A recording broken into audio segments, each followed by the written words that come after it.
Welcome back to the amazing conclusion of Pimples. We go all in on treatments for this scourge of adolescence. I'm Matt Gotthold. And I'm Rob Walter, and we are the Podcast Pediatricians. Find us wherever fine podcasts are served, and find us on podcastpediatricians.com and Spotify, which rhymes with justify, and the one show that Matt watches. And there's like a new episode or movie out. So it's Justified, actually. I believe. Justified. Awesome. Gotcha. Awesome one. Yeah. Gotcha. Yeah, we're thrilled to be on Spotify. I mean, what a coup. Yeah, I know. Hopefully that's going to be able explode to deliver our content, that we toil over. At least you toil over it. I just read your scripts for a while to come. Right.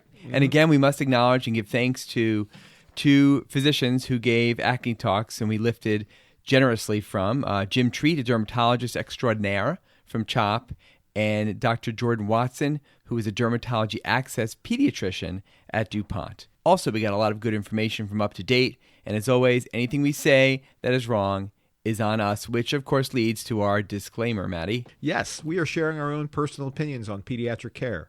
Always talk to your own pediatric caregiver about your child.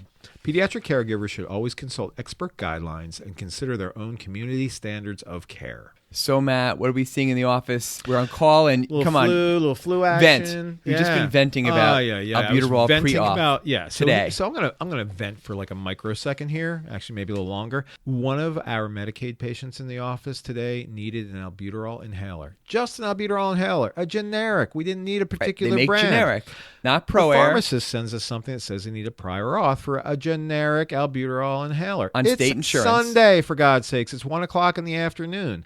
And the pharmacist was very understanding and kind. And he said, I don't understand this either. So I said, there has to be something wrong here. So they go on their website, and indeed, you need a prior auth for a generic life-saving albuterol inhaler. I'm a patient man, but when it comes to compromising the care of children, for God's sakes, I'm going to go off. So of course I did one of those classic call the line that nobody's no going to answer on because it's a Sunday afternoon, and Rob, I told you I went off. Yeah, I think scathing was the word I used when I sent it to my partner whose patient this was, and I just said, hey, listen, you're compromising this child's health. This kid can't breathe. I'm talking about air.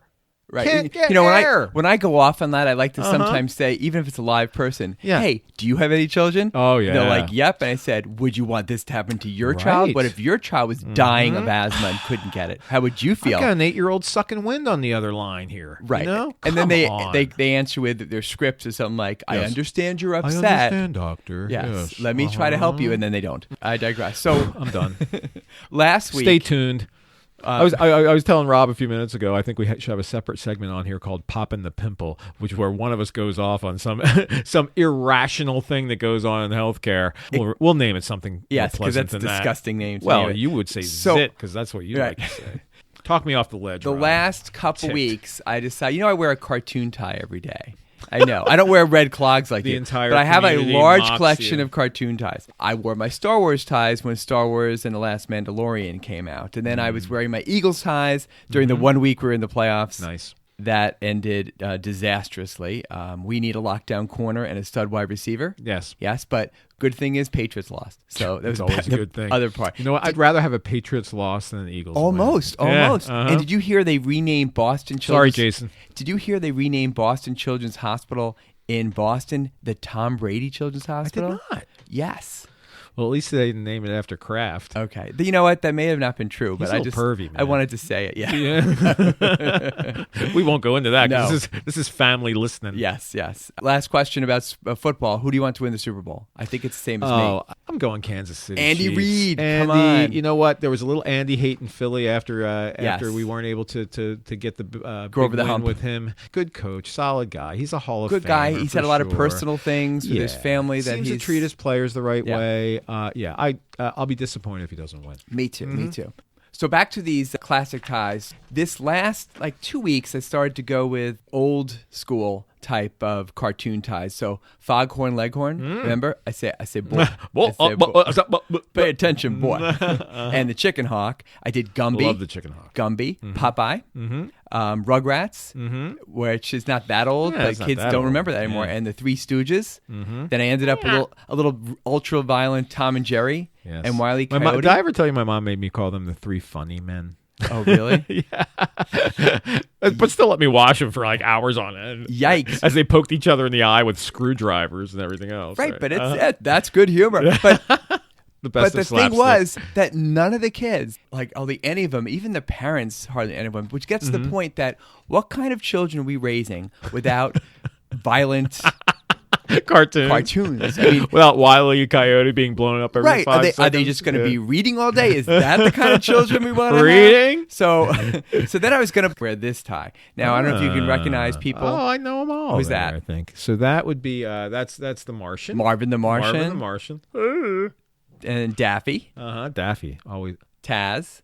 Yeah. Bugs. Taz. Yep. All good stuff. Sylvester and Tweety Bird. Sylvester. Little Yes. lateral lisp for And Sylvester. then I came to this one. Do you know who this is? Loving me some Pepe Le Pew. Okay. I thought that too. Pepe Le Pew and Penelope Pussycat, who's her cat, and he's a Yes. skunk. Then, have you watched one in a while? I went online and I haven't watched for a one. long time. Oh, Are they like my every kind of not God, PC? it's like let's have a cartoon about a sexual predator. Oh my I mean, it was gosh. horrible sexual harassment. The cat is just terrified. He Yes. keeps jumping on her. Oh, no. So I have decided to retire this tie. As well you should. You'll never see me wear this again because of Pepe She Le looks a Pew. little disturbed on that tie. Actually. I know, I know. I gotta say, I mentioned last episode Animal House, one of my Yes. favorite movies. I rewatched that, and man, that's pretty bad too. Is Now, it? I still Yeah. like it, but there's certain things like, oh my gosh, that's not very appropriate. All right, here's our snack, and What you got? You can see by the boxes. I'll go with some carrot cake it's again. It's that time of year Oh, again. man. It's Girl Scout cookie. I have two here. I've got the Thin Mints. This was refrigerated, but since you were 2 hours late, it's not that cold anymore. And then I know you, man, I had office issues with albuterol. I know inhalers. you like your shortbread cookies. I so do I'm love gonna my take shortbread I'm going to take a cookies. Thin Mint. All right. What's your favorite? I love Samoas.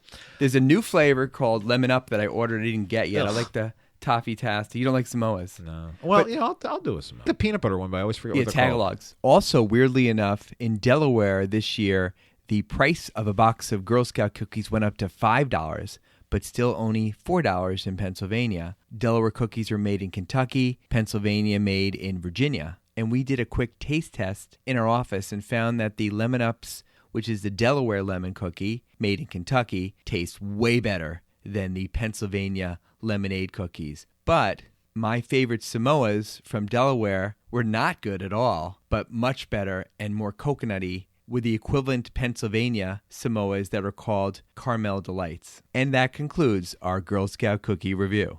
I think I bought like 17 boxes because all my nurses' kids, they're selling cookies for their kids. And it's hard to say no. Come on, you bought from them. It's like very competitive. Our psychologist, I bought from them. So I have a lot of boxes. But also this time of year, have you had over the years where like you go into the supermarket and there's a stand and they're selling something and they're like, hey, Dr. Gotthold, it's my pediatrician. Will you help? See, this is the beauty of me skating living team? 45 minutes from where I practice. Will you help our soccer team? I know. Will you help? So it's hard not to. It is hard not. It's a good It is. cause. Well, I had one in the fall that was, I think it was Boy Scouts. They were selling gourmet popcorn. Yeah, and that's a caramel losing. popcorn. So I said, I don't I like walked that up and said, yes, I'll buy some. The cheapest item was like $30. Right. I bought this huge thing. It was basically a I huge did thing the of same Cracker thing. Jacks. Yep. But no prize. No prize. But no prize. Oh, man, you got to So, go but prize yes. on that one. It's hard to say no when they know you and they're like, Dr. Gotthold. This is true. This is true. Good- No, good you know what method. I wish they sold?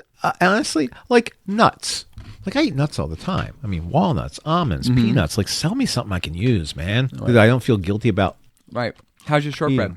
eating. It's tasting a little lemony actually today. Weirdly enough. Okay, so now we're going to go into the news.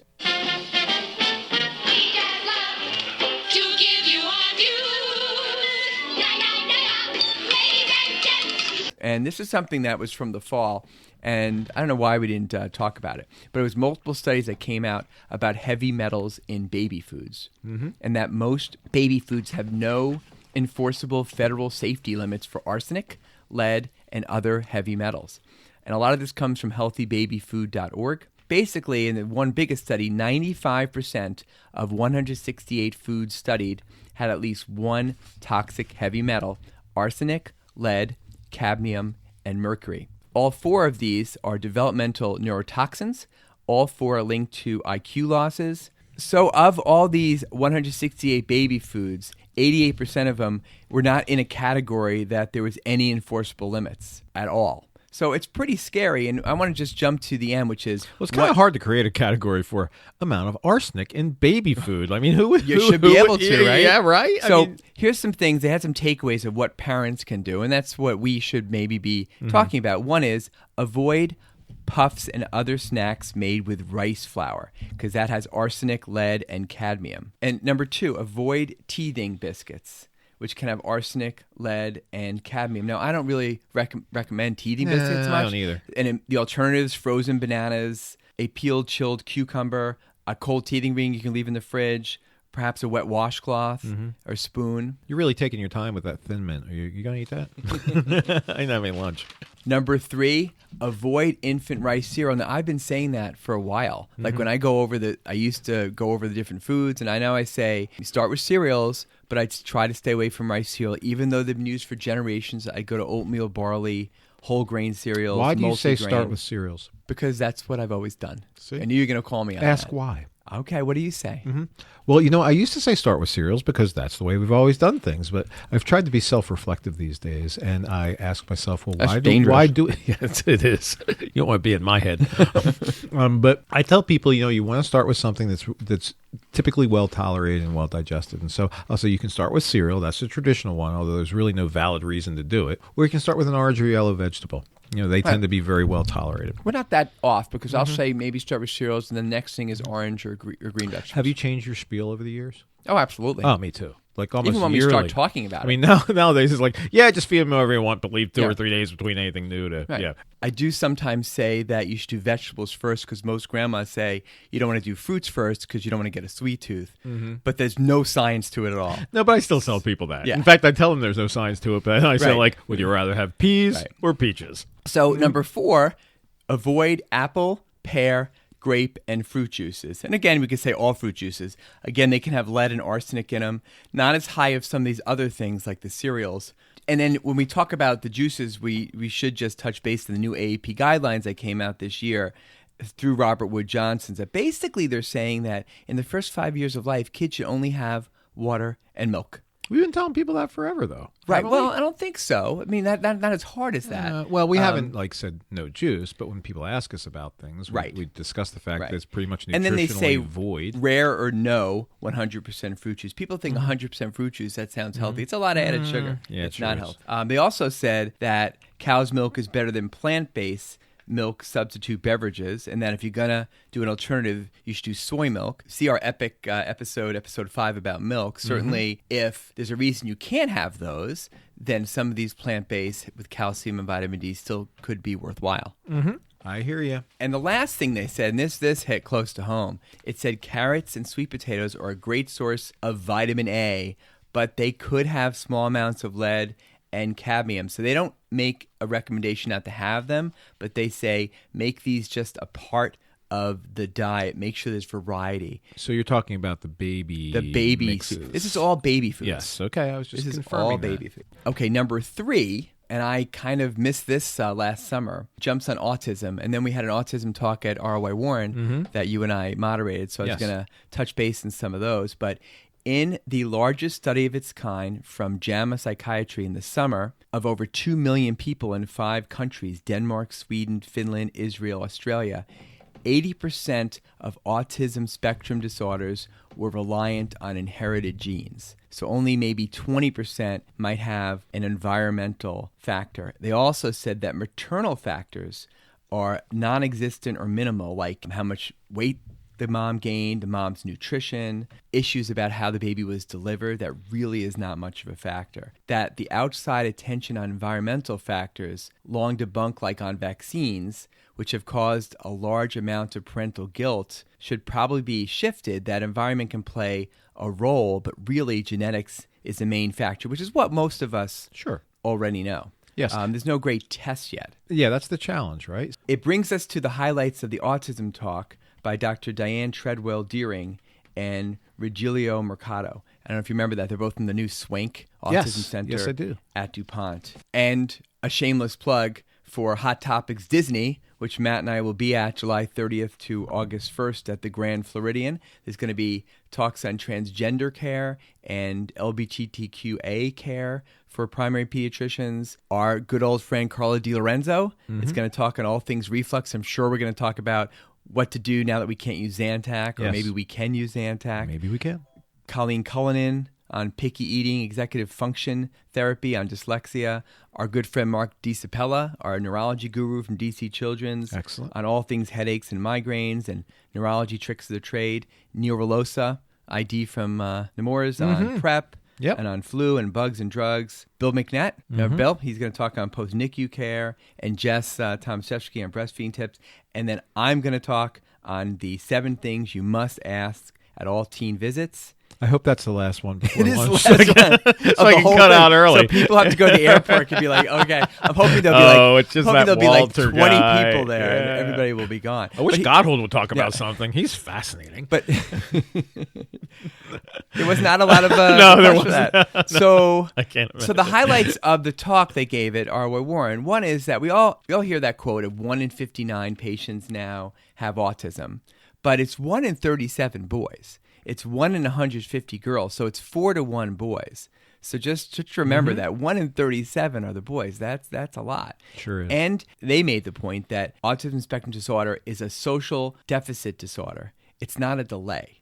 It's not like developmental delay. It's a specific deficit disorder. And went over the studies, which we both know about the MCHAT, that the MCHAT is not a great test. Right. And the AP recommends it, but the U.S. Preventative Forces Task Force does not. There's a big study in the past year showing that only 38% of children diagnosed with autism spectrum were picked up by the MCHAT screen. Only 14.6% of kids who screened positive for MCHAT actually ended up being diagnosed with autism. Now, a lot of them may have had other things. Sure. And we've not talked about MCHAT, but I keep a list of alternative questions in each room because sometimes that question will be not what we consider normal, but there's other ways to ask it before you start saying, okay, you failed on that. No, that's important. The words that we use in terms of describing these things are really important. There was a developmental pediatrician who helped to train me when I was in my residency, and she really took exception to using the term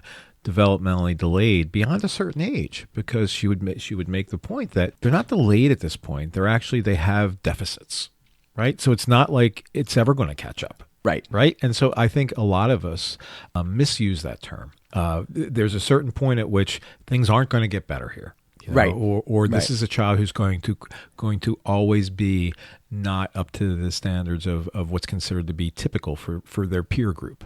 Right, as opposed to a kid who's not walking yet at 14 months or not saying a lot of words at 14 months. So that's right now delayed. Yes. But you get to be 2, and it's more than that. Yeah, 12-year-olds are not, quote-unquote, developmentally delayed. Exactly. That's a good point. The other points they made, they talked about early interventions, the Naturalistic Behavioral Developmental Intervention, MBDI, which includes the ABA, which is the Applied Behavioral Strategies. That is often 25 to 40 hours a week for a few years, best done before age 5. And as you recall, they showed videos. I mean, I never really understood ABA until I saw that. In Delaware, it's really hard to find that in Delaware, especially even... I suspect it's probably hard to find most. Right. And most of it is school-based, and it's very expensive. And even the Delaware Autism Program doesn't really have a lot of offerings there. Now, getting back to that genetics, it talked about the strong genetics, and this is from the Autism Center, saying that the tests only have about a 30 to 40% yield, which is better than 0,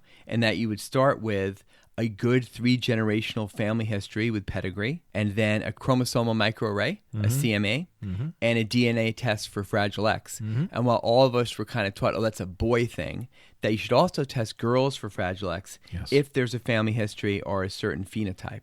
There are second tiers, which I think none of us would do without genetics. Something called MECP2 sequencing for girls, PTEN tests if someone is suspicious and has a very big head, because big heads, macrocephaly can be associated. That not to get an MRI unless there's microcephaly, regression, or seizures. I recently had a child with autism, older, who had a seizure, actually a second seizure, so we'll likely get imaged. And then no one knows if we start doing the whole genome sequencing. Right. It's one of those, do you want to open that box? Because a lot of the things that are considered to be abnormal, or actually they use, I think, a different terminology, the geneticists don't know what it means.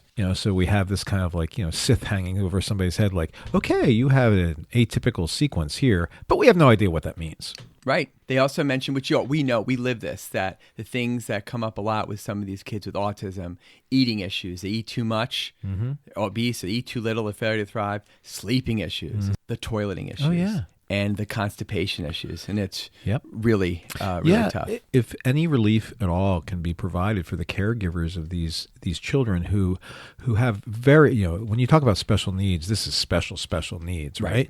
Anything that can make their lives less complicated, particularly as it pertains to activities of daily living like eating, sleeping, going to the bathroom, things that the rest of us just take for granted. Right. Can't be taken for granted. And the last thing, which again, our approach isn't for behavior issues for any kid, is not like, here's a pill. Right. Okay. Yet, some of these kids have severe behavior issues, and in our office, and we're trying to help the family, we're like, well, that's something to look into. You do these other therapies. But I don't think either one of us are very comfortable in giving medications for behavior for kids with autism. So there are big trials on oxytocin and vasopressin for that seem promising, but not ready for prime time. Wow. There's two oxytocin. That's like the mommy hormone, exactly, right? Exactly. Like that's the maternal love hormone, right? Thank you. There's 2 FDA-approved medications for irritability in kids with autism. One is risperidone or Risperdal. That's also used for schizophrenia and bipolar. And the other is aripiprazole, which is Abilify. Again, schizophrenia and bipolar. All with their own side effect profiles. They do. Yeah. They do. And that's why you want to have a good developmental pediatrician or a psychiatrist who works with this population. Yes. There's also just the regular comorbidities, anxiety, ADHD, depression. Yes. I think the message they had is that if you're going to do it on this population, you got to go extra slow and start extra low because the side effects can be Have you worse. been doing any of that kind of prescribing? Because I I've have- just started to I have over the a few last year or times. so. And I'll tell Right. you what, game changer for a lot of these kids. Right. Especially, can you imagine being inside of, the existence of somebody who's autistic and the whole world is scary to you? Right. So some of these kids have really responded well to just very low doses of anxiolytics. Right. You know? Even the a little bit old-fashioned of fluoxetine. Exactly. Absolutely. Very low dose. Very low dose. Yeah. Right. So again, I used to be saying, let's find someone else, but there often There's is nobody else. there. So you know, we have it falls to do in our that. laps. Unfortunately, the buck stops here in most communities. Very careful. So the last thing is, when she finished her talk, I asked her a question. I've seen over the years that a good number of my autistic patients are incredibly healthy otherwise. Like, I have their chart and I write down, ear infections on the electronic chart, and they're always blank. Now, I'm not saying all of them, but it seems about like, that? and I don't know if have you seen that? You know what? Now that you speak of it, I would say that most are healthier than your typical kid. Like, I'll have a family, they'll have like 4 kids and one will be autistic, and that is the one that never comes in for a sick visit. Wow. So I'm not sure I've noticed that. Well, but... she said to me, no, I didn't notice that. No. So, Yeah, I think I remember hearing her. No. Yeah. Next. totally dismissed me. All right. Lastly, our sponsors. So our sponsors, the sponsors that we know and love, we have Campus Quilts. They do a phenomenal job in creating quilts out of your T-shirts or your children's T-shirts or your friends' T-shirts or anybody's T-shirts for that matter. And I think they work with other medium as well, including things like jerseys and sweatshirts, etc. Rob, I think, recently had a family member who had pajamas, made into a little quilt. And then we also, of course, want to remember our good friend Julie Ortiz, who to us is absolutely invaluable in terms of the skills of her company, Triage for Pediatrics. That's triage, the number 4, pediatrics.com. Julie provides our overnight care and is certainly willing to set up anything that you need in terms of after hours or intermittent nursing line assistance with her very competent staff. And lastly, High Fives. That's HI, the number 5, then S, at highfives.com. That's Jim Hansen with his IT company. His phone number is 877-483-1040. Extension 1 or highfives.com, systems administration, website development, especially systems security. He got us on Spotify too. He's great. Again, if you go to any of these 3 sponsors, mention Podcast Pediatricians, you will get a discount. And then we like to hear that you followed up with them. So we'll be right back, Maddie. Eat some more cookies.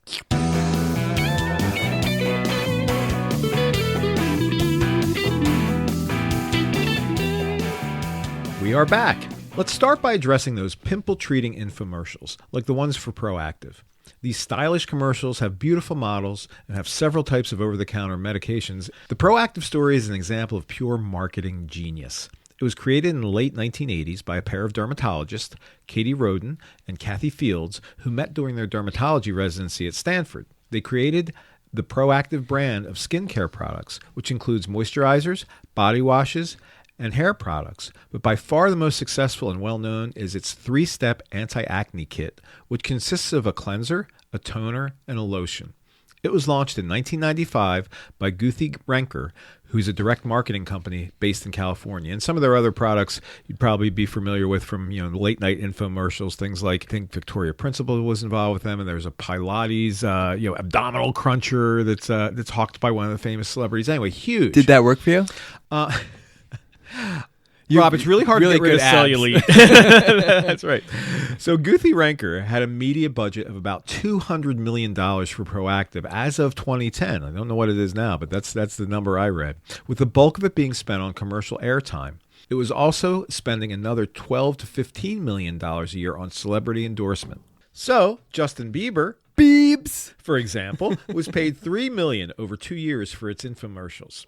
These commercials have featured a variety of celebrities over the years, including Jennifer Love Hewitt, Kelly Clarkson, P. Diddy, Avril Lavigne, Lindsay Lohan, love Lindsay Lohan, Alyssa Milano, had some issues, Katy Perry, Jessica Simpson, Britney Spears, and Wow. Vanessa Williams. Just a short aside on Lindsay Lohan. What a wonderful childhood actor. Like, what Yes. happened, right? I loved those movies. And I'm not, Well, she had like, a- she I'm not had a Disney guy. I know, she but had what a a journey. great remake of, The Parent Trap. Yes, The Parent Trap. Great so good. remake. Yep. So good. And in Mean Girls, right? Wasn't I that her never in Mean saw it, Girls? Oh, actually. well. The name It's on turned Broadway, me too. off. Yes. Okay.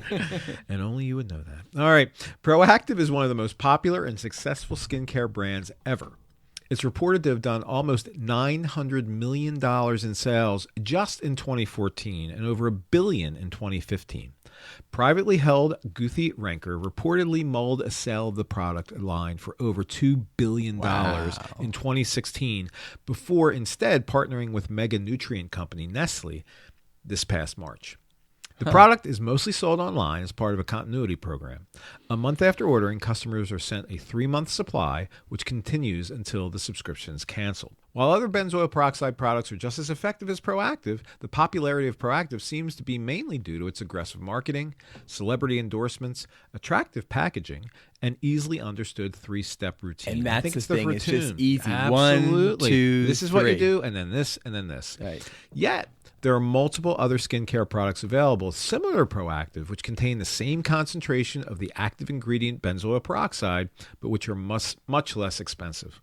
In fact, those with mild acne can use pretty much any acne product containing at least 2.5% benzoyl peroxide, along with some mild soap or soapless cleanser and a non-comedogenic moisturizer, and get the same results as seen with Proactiv. A study in Consumer Reports compared Proactiv with 2 less expensive types of benzoyl peroxide, Acne-Free and Oxy Maximum, and found all 3 to be equally effective.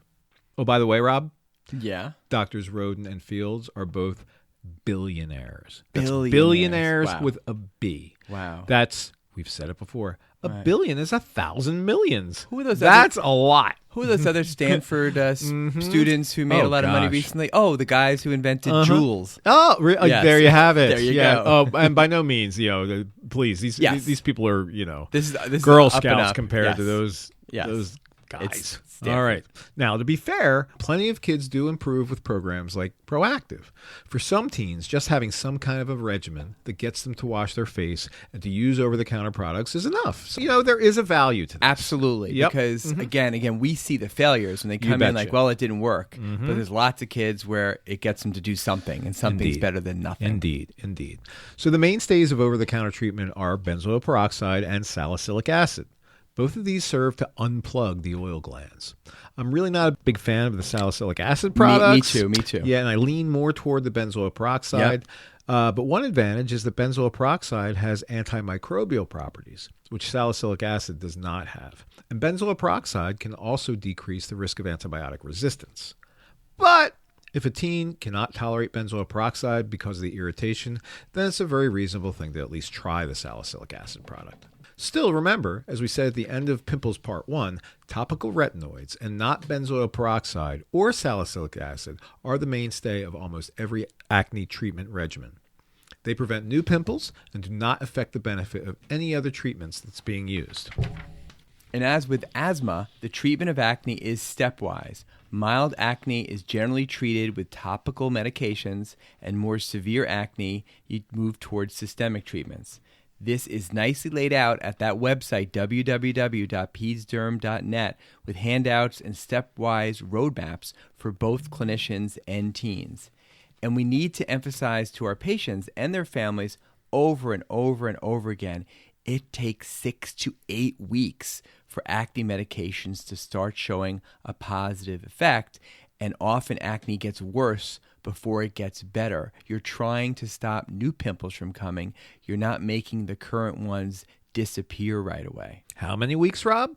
6 to 8 weeks. Now, hopefully earlier. 6 to 8 weeks? But 6 to 8 weeks. I know. It's just so hard to get people to understand that, right? Yep. But it is hard because it's a long time. Well, it's frustrating. Yeah. And they can use some concealers, and people use makeup and stuff as long as it's non-comedogenic to kind of help the look before that. Again, as Matt said, topical retinoids are the mainstay of almost every single acne treatment regimen.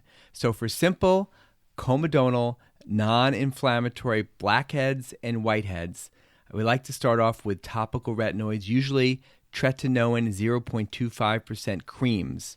I stress this should always be used at night and gently washed off in the morning, since sunlight can inactivate topical retinoids, and also because retinoids make your skin more sun sensitive. Another retinoid to consider would be adaptoline. For this topical, I usually start with 0.1% gel, and it's available over the counter as Differin. That's a game changer right there. Do you remember when we used to prescribe this and it was like, yes, Mrs. McGillicuddy, that'll be $400. Right. Now, I still prescribe the generic tretinoin. I think it might be a little bit better. The prices have started to come down. For some insurance, it's cheaper to get it prescription than it is to get over the counter. And when putting on these topicals, one should use the 5-dot method.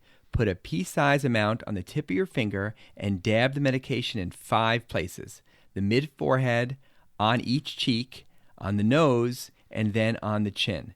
And then after that, rub in the medication over the entire area of the skin, not just on the pimples. And be careful to avoid the eyes and the corners of the mouth. And it bears repeating, this prevents new pimples, not just covering the existing ones. All topicals are drying. I'll say it again.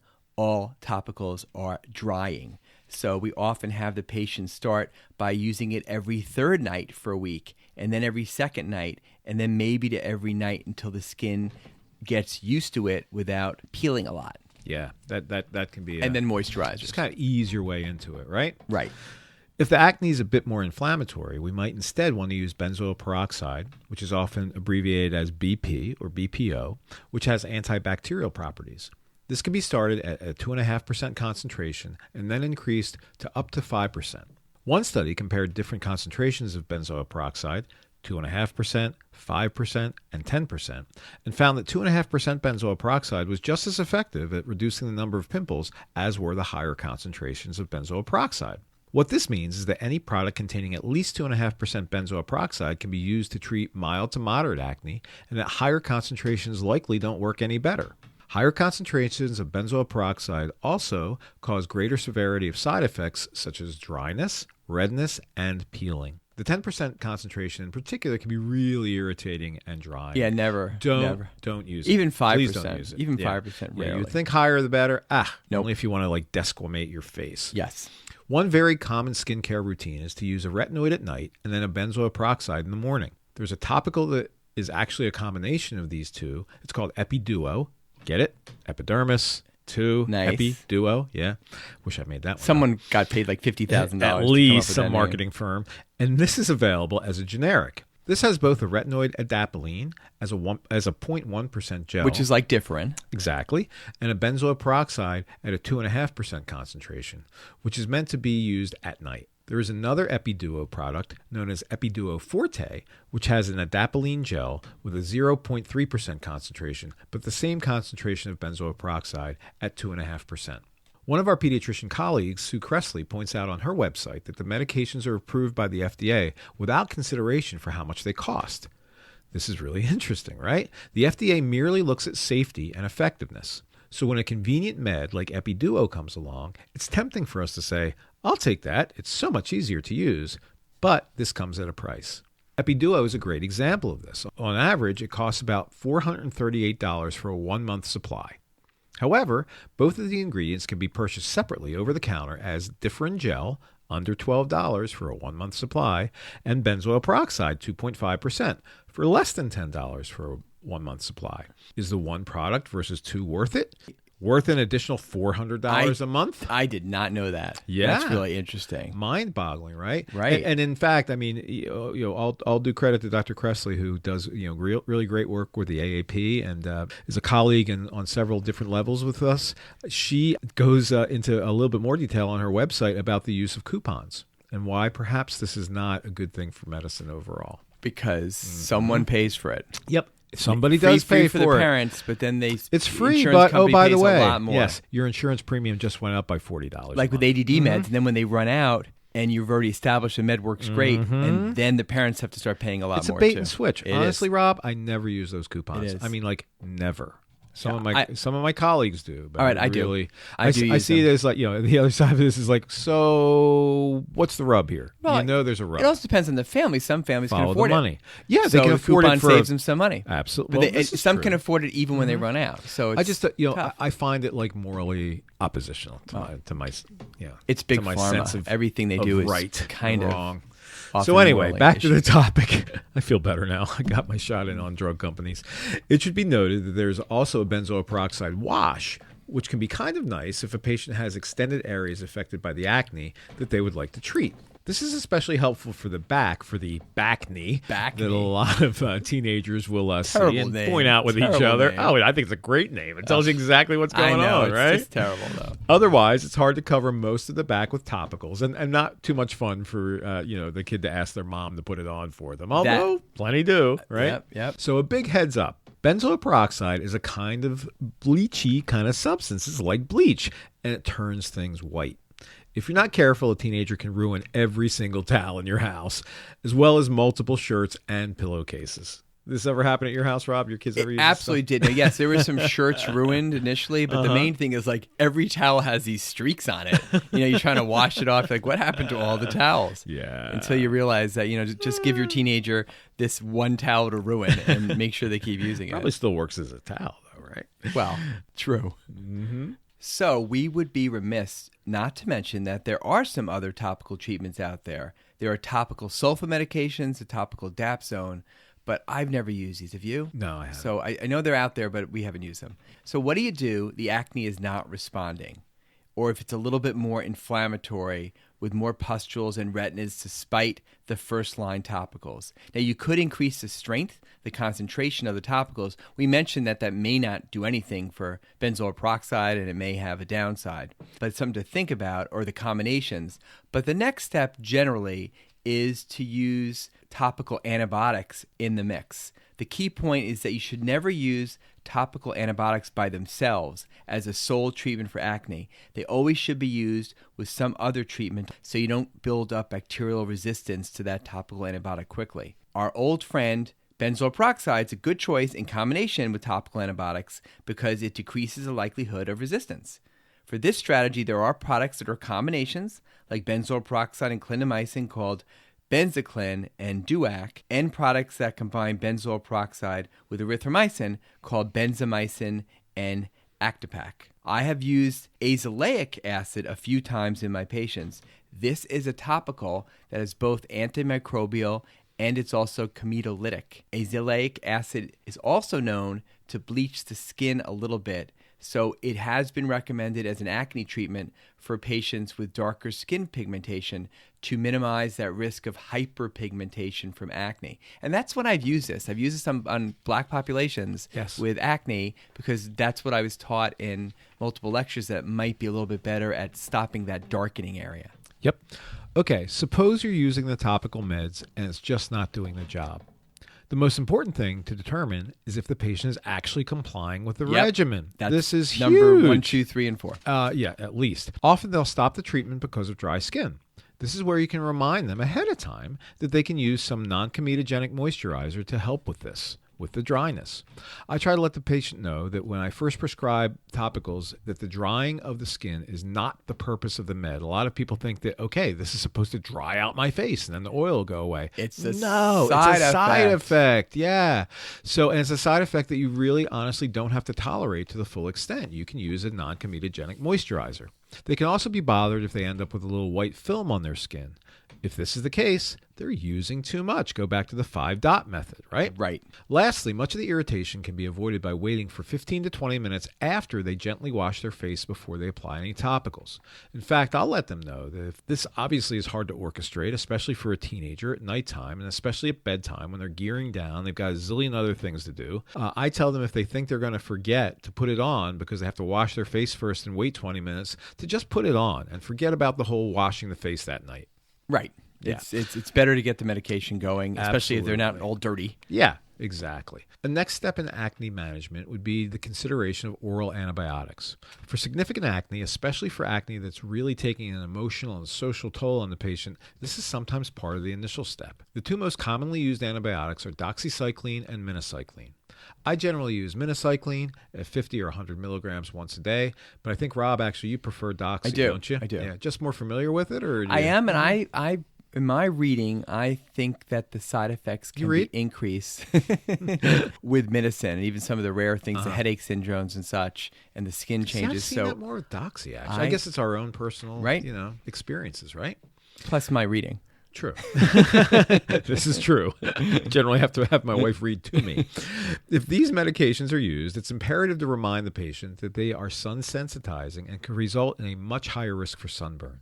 These medications also need to be shown respect as it pertains to GI issues, especially the pill esophagitis that I think both Rob and I have seen many times. And we've mentioned on this podcast. Oh my gosh. I had one last week. Awful. I had one last week having this terrible chest pain, and I'm looking at it going, being stabbed in the chest. Do you take acne medicine? They're like, yes, I just started. I dry swallow 3 weeks, yes. all the time, dude. And I get this burning pain in the middle of my chest. After a couple of weeks. Yes. We encourage these patients to drink a lot of fluids when they swallow the pill. I actually will put on the prescription, if the patient ever reads it, that the pill must be taken with a full glass of water. They can take doxycycline with food also if they want to decrease the GI problems. And remember, there's always a board question about the propensity for tetracyclines to cause headaches due to idiopathic intracranial hypertension, otherwise known as pseudotumor cerebri. I've only seen it once. Have you seen it? Once or twice. Yep. Yeah, But we may have seen the same happens. case, actually. Now, some providers use erythromycin twice a day, and some even use sporadic Zithromax, like a Z-Pack, and then wait a week and then do another Z-Pack.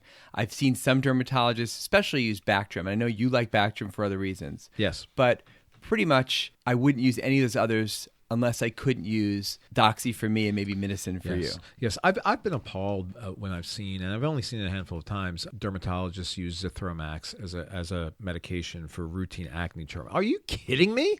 Come on, we're having enough problems with that medicine being overused. Right. Vitamin Z, as it's known in the medical aid unit, right. cult. But golly, please don't use that, dermatology people, because the pediatricians are on the other end of this, trying to use it for the stuff it's meant for. Although I will have some kids with really bad acne who are not doing very much, and they need an antibiotic and Zithromax in the mix. Yes. And I might say, okay, this may also help that a little bit, but you got to start your topicals. Absolutely. And you know what? I will go back a second and say that I've had one or two kids that had, for instance, a huge life event coming up, whether it be a prom or something major. They were going to be in somebody's wedding, and they said, like, is there anything I can do quickly about this acne? All right. Talk me into a Z-Pack there. Right. The main point to be made about oral antibiotics is that they are really only recommended to be used for several months, and that the tapering of them can start after a month or two. Do you get a lot of patients who seem to be on oral antibiotics for years with a dermatologist? Oh my gosh. Yeah. I've had over the years, good dermatologists that I know of, and the kid's been on it for 2 years with no topicals. Right. And they just keep getting renewed, and then they want me to renew it. Yes. And I'm not going to renew it. I don't think someone should be on a systemic oral antibiotic every day for 3 or 4 years. Right. Besides the resistance, you can have side effects, liver issues. I guess that's a short way to say yes. I really do, and it's frustrating. Yeah. The only time that I find myself doing something like that and kind of revisiting is I have a handful of people who, during their season in sports, for instance, a field hockey player who wears a headband, the chin strap, or the chin strap with the football player. Right. I'll say, okay, listen, here's your minocycline for the next 3 or 4 months. Don't ask me for more. That's different. Right? That is. They different. still should use some topicals, but that's Yes, different. I agree yes. with you, 100%. Yeah. Also, if a patient is taking oral antibiotics, they should still continue to be on the topicals, as Rob mentioned, especially benzoyl peroxide and maybe even retinoids. In most cases, the patient should not be on oral antibiotics by itself, as you said, Rob. Another option for girls who have significant acne that's not responding to combinations of topicals and or to antibiotics may be hormone therapies in the form of birth control formulation. So combination oral contraceptives take 2 to 4 months to start showing an effect for acne. They work by decreasing androgens in the body, so there's less of that sebum, oily substance, being produced, which means less food for those cutie bacteria, and thus less inflammation and pimple formation. The contraceptive you wouldn't want to use is the progesterone-only contraception, because that may actually worsen the acne. Sometimes when the teenage girl or mom requests birth control pills for acne, I'm not always sure if it's just for acne or maybe it's for pregnancy protection. But remember, either way, as we said last episode, they do not need a pelvic exam to start birth control pills. God, no. One other hormone therapy that I've seen used a lot more on girls in the past few years is spironolactone. It's an androgen receptor blocker, so you're decreasing the androgens, so decreasing the sebum production. It's not FDA approved for acne, but it's used quite a bit by dermatologists. It's an aldosterone antagonist, and I was more used to seeing this with like heart issues and hypertension, but it really does help some girls with acne, especially if the acne is worse around their periods. Okay, we've mentioned it a few times already, but the ultimate treatment for acne is oral isotretinoin or Accutane. Now, there was a great Science Versus podcast a few years ago on acne, hosted by my New Zealand podcast favorite, Wendy Zuckerman. Best voice ever. You haven't heard her? Okay, you got to listen to her. No, but clearly you have a crush. I do, a little bit, a little voice crush. So she detailed all the acne treatments, but basically her bottom line was that the only treatment that works almost 100% is Accutane. And in the right situations, it can be completely life-changing for many teens and young adults. But it has a huge risk of causing horrible birth defects in babies if it's taken by a woman who's pregnant.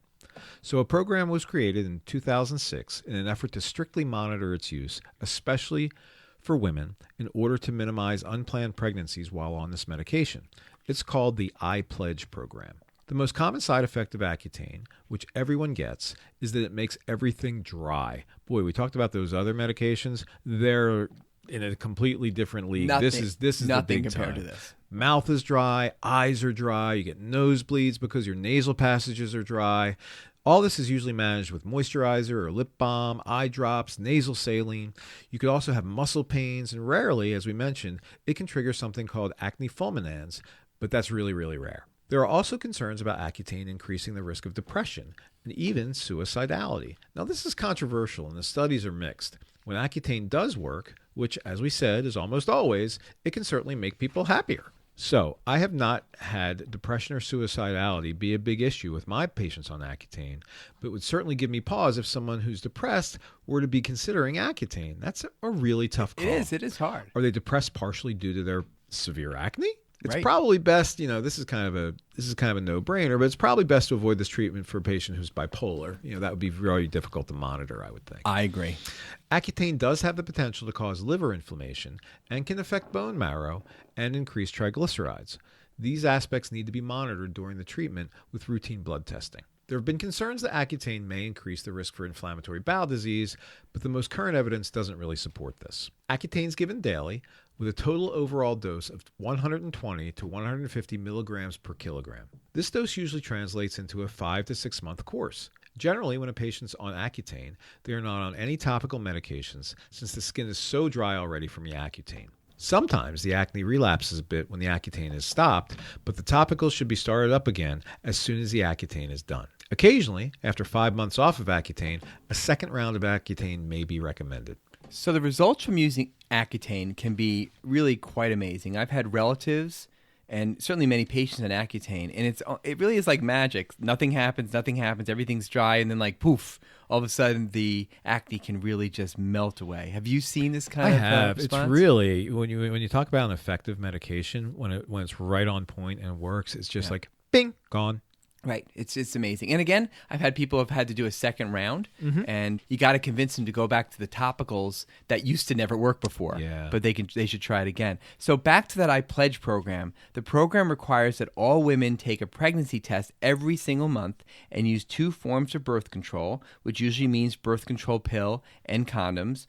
Many require that any female teen above 14 years old must be on birth control pill, whether they're sexually active or not, which can be tough for some families to feel like they should do that. And I understand that. They also have lots of questionnaires, and I have not seen them. I tried to find the questionnaires that they use, but I've had a lot of teen patients and parents say, oh my God, they're so overly intrusive. So I don't know, but they seem very rattled and complaining bitterly about the questionnaires. They're also very strict that there's a 7-day window to get your medication after the monthly doctor visit. And if you're late, you have to do everything all over again. And you can imagine, it's really tough for college kids. Oh, sure. To get there every single month, to get the blood tests. It's really tough. So, which brings you to, is it worth it?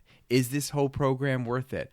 Well, before the I Pledge program started in 2006, the year before, there were 786 pregnancies reported while on Accutane. And when they started the program, that went down to about 200 to 300 per year, which is great, but it's plateaued at 200 to 300 a year ever since then. There was a nice paper this summer in JAMA Pediatrics out of University of Pennsylvania that pointed out that 200 to 300 pregnancies is really not good enough. Plus the flip side, that all these strict rules discourage Accutane use, and many teens delay or stop Accutane due to the requirements, especially the monthly visits and all the blood tests. The author further mentioned that perhaps emergency contraception pills should be given with each prescription of Accutane. And I would add that they should really encourage the best birth control if it's in a girl who's sexually active, and that's the LARCs, which are the underarm Nexplanon or the IUDs. I mean, if you're going to be on it, it's certainly better than being on birth control and not taking your pills. It's also interesting that only dermatologists and family practitioners seem to prescribe Accutane. I don't think pediatricians are allowed to use it for whatever reason. I couldn't find specifics.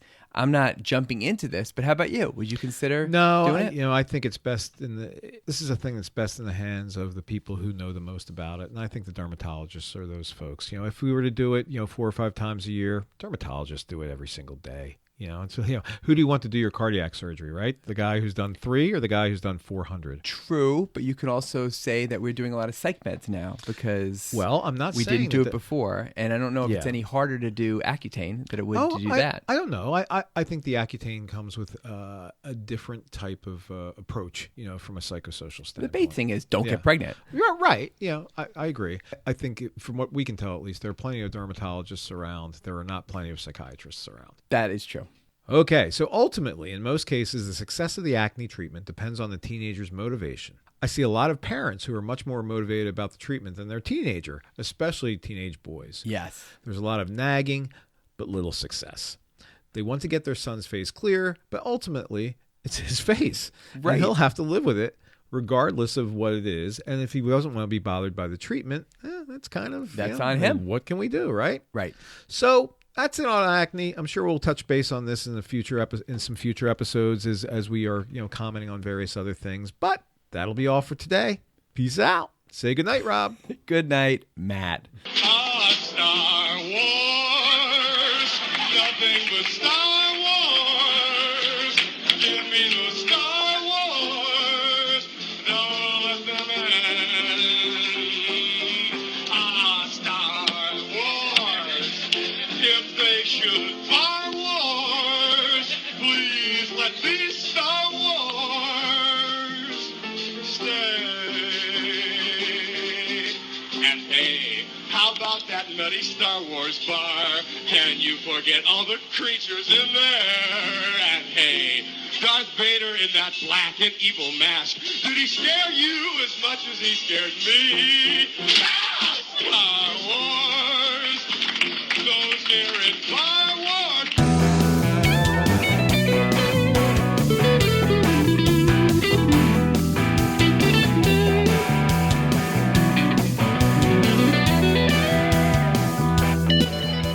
Podcast Pediatricians Productions.